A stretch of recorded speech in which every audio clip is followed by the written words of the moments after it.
Hello student, I am Sunil Chauhan and welcome to your channel physics की आत्मा।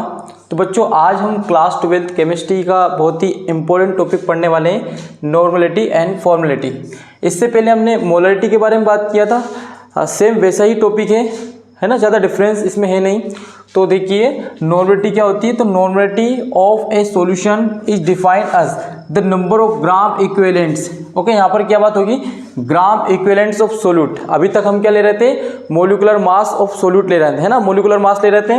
अब यहाँ पर ग्राम इक्विवेलेंट्स लेना है, ठीक है। सोल्यूट का dissolve 1 litre of the solution, उसी को हम क्या बोलेंगे, नॉर्मलिटी कहेंगे। अब देखना बच्चों, इसको हम रिप्रेजेंट किससे करते हैं, तो याद रखना नॉर्मलिटी को कैपिटल एन से रिप्रेजेंट किया जाता है। इसके फॉर्मूले की यदि बात करूँ नॉर्मलिटी का, तो फॉर्मूला होता है W into 1000 E into V. यहाँ पर थोड़ा सा बताता हूँ, वेयर W इक्वल टू क्या होता है, यहाँ होता है मास ऑफ सोल्यूट। क्या होता है, मास ऑफ सोल्यूट। उसके बाद यदि बात करें E की, तो बेटा E यहाँ पर हमने क्या लिया, ग्राम इक्विवेलेंट्स लिया है। तो यहाँ बोल सकते हैं ग्राम इक्विवेलेंट्स ऑफ सोल्यूट। ओके, उसके बाद यदि बात करें V की, तो V तो आपका हर बार क्या चल रहा है, volume of solution. Okay, volume of solution. तो इतना सा टॉपिक है, इसमें हम न्यूमेरिकल्स भी आगे करेंगे। तो बच्चों हमारा क्या है कि वीडियो की जो सीरीज लगातार चल रही है, इसमें हम अभी यूनिट फर्स्ट है आपका, इसका पार्ट 4 चल रहा है। इससे पहले हमने पार्ट 1, 2, 3 करवाया, जिसमें सॉल्यूशन के टाइप करवा दिया, उसको आपके मोलरिटी करवा दिया, है ना, उसका स्ट्रेंथ करवा दी आपकी। तो वो सारे के सारे टॉपिक आपको प्लेलिस्ट में मिलेंगे, तो वहाँ से आप देख सकते हैं सारे वीडियो को, वहाँ पर आपको साथ में नोट्स भी मिल जाएंगे।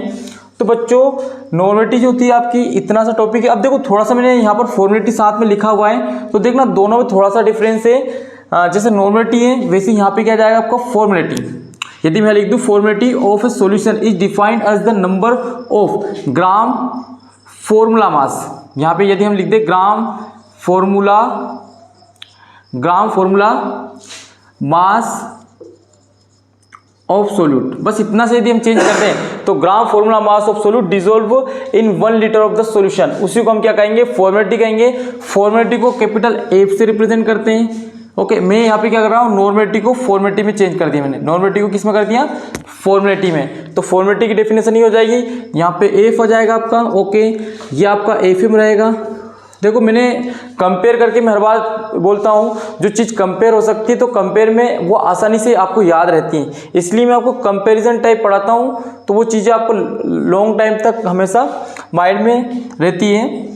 तो फॉर्मूला देखिए आप, ये formality W into 1000 FM into V। तो W क्या जाएगा, मास ऑफ सोल्यूट सेम है, E की जगह जाएगा आपका FM। तो FM क्या रहेगा, यहाँ पे ग्राम फॉर्मूला क्या जाएगा, ग्राम फॉर्मूला, इसको बोलेंगे formula mass of solute, and V क्या जाएगा, वॉल्यूम ऑफ सॉल्यूशन, और वॉल्यूम ऑफ सॉल्यूशन हमेशा ml में लेते हैं हम। तो बच्चों अब एक काम करते हैं, इन दोनों के हम न्यूमेरिकल्स देखते हैं। जितने भी टॉपिक रहेंगे उनके न्यूमेरिकल्स मैं आपको करवाऊंगा, ताकि टॉपिक आपको पूरा क्लियर हो जाए, उस टाइप का क्वेश्चन कहीं से भी आए तो आप उसको आसानी से बना पाएँ। तो ठीक है, अब हम इसके 1-2 न्यूमेरिकल देखते हैं, चलते हैं न्यूमेरिकल्स की तरफ। तो बच्चों यहाँ पर हमने एक क्वेश्चन लिया है, न्यूमेरिकल टाइप्स। तो देखना इस टाइप के हम करते आए हैं क्वेश्चन, तो आप आसानी से कर सकते हैं। मेरे से भी पहले आप, मुझे लगता है कि आप कर लोगे, है ना। तो देखिए 5 ग्राम NaOH आपका क्या है, डिसोल्व है 1 लीटर ऑफ सॉल्यूशन में। तो यहाँ पर नॉर्मलिटी आपको कैलकुलेट करनी है। तो बच्चों यहाँ पर नॉर्मलिटी कैलकुलेट करने के लिए नॉर्मलिटी का फॉर्मूला आपको याद होना चाहिए, डायरेक्ट फॉर्मूला लगा दें आप। ओके, मैंने फॉर्मूला लगा दिया है। अब सबसे पहले क्या करना है, W क्या होता है आपका, मास ऑफ सोल्यूट। तो मास कितना सोल्यूट का, तो 5 ग्राम है, तो मैंने 5 लिखा इंटू 1000। ओके, E क्या आपका, ग्राम इक्विवेलेंट मास। तो ग्राम इक्विवेलेंट मास कितना सोल्यूट का, तो सोल्यूट कौन है, NaOH। तो देखना बच्चों, ग्राम इक्विवेलेंट मास की बात हो या ग्राम फॉर्मूला मास की बात हो या मोलिकुलर मास हो, ये NaOH का हमेशा कितना होता है, 40 होता है। पहले मैंने बताया आपको NaCl का कितना होता है, 58.5।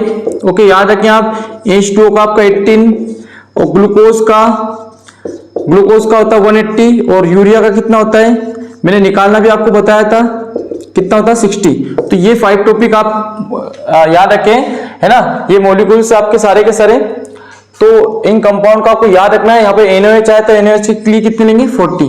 ओके, तो आपके सिलेबस में यही चीजें, तो इनको आप रट लें या याद कर लें, जो भी करें आप।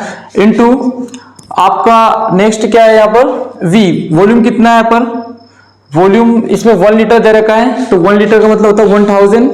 तो हमने 30 से 30 कट कर दिया, 5 1 जा 5, 5 8 जा 40, तो कितना आंसर आएगा आपका 1/8 आपका आंसर हो जाएगा। ओके, इसी टाइप का एक न्यूमेरिकल्स और देखते हैं, वो आपको करके बताना है स्पीड से, ठीक है। तो हम देखते हैं सेकेंड न्यूमेरिकल। जो एक और क्वेश्चन लिया है यहाँ पर। ओके, क्वेश्चन आपको दिखाई नहीं दे रहा होगा सही से, पर फिर भी देख ले। ये क्वेश्चन सेकेंड है, यहाँ पर है 5.85 ग्राम NaCl is dissolved in 200 ml solution, calculate formality of the solution. हमको यहाँ पर क्या कैलकुलेट करना है, फॉर्मेलिटी ऑफ द सॉल्यूशन। और देखो यहाँ पर जो NaCl और ये क्वेश्चन दे रखा है ना क्वेश्चन में, तो कभी कभी क्या है Na का यहाँ पर मोलिकुलर मास और Cl का मोलिकुलर मास दे देते हैं, तो उससे और आसानी हो जाती है बच्चों के लिए। बट हम ये ध्यान रखें हमें नहीं दिया है, हम डायरेक्टली याद रखेंगे। ओके, तो सबसे पहले फॉर्मेलिटी निकालने के लिए फॉर्मूला लगाना है। F इक्वल टू होता है W इंटू 1000 आपका FM इंटू V। ओके, तो W क्या है, मास ऑफ सोल्यूट, तो मास कितना है यहाँ पर 5.85 ओके, इंटू 1000 आपका ऐसा कैसे ही अपॉन FM। फॉर्मूला मास देखे आप, तो फॉर्मूला मास किसका देखना है आपको, सोल्यूट का। तो सोल्यूट कौन है, NaCl है। ये कभी कभी क्वेश्चन में सोडियम क्लोराइड लिख के दें तो भी उसको NaCl ध्यान रख लेना आपको। ओके, फिर यहाँ पर NaCl का कितना होता है 58.5, अभी मैंने आपको बताया था, इनटू V वॉल्यूम कितना है 200। अब देखो बच्चों यहाँ पे जब कट करते हैं तो इजी तरीके से करें, पॉइंट को हमेशा जब हटाया जाता है तो उसके उधर जितने भी नंबर होते हैं उतने जीरो आप नीचे लगा दें, यहाँ पर जितना होता है उतना जीरो आप ऊपर लगा दें, तो हो जाएगा 585। तो 585 से 585 कैंसिल, 40 से 40 कैंसिल, बचा कितना 1/2। ये आपका क्या आ जाएगा आंसर। तो ठीक है बच्चों, आज के लिए इतना ठीक है आपके लिए। फिर कल मिलते हैं नए वीडियो के साथ, नए टॉपिक के साथ। तो बच्चे मेहनत करते रहिए। समर वेकेशन का जितना भी समय बच रहा है बहुत ज़्यादा कीमती है आपके लिए, तो उस समय का आप सदुपयोग करें और हमारे साथ साथ आप भी थोड़ा सा मेहनत करते जाइए। ठीक है बच्चों, कल मिलते हैं। जय हिंद, जय भारत।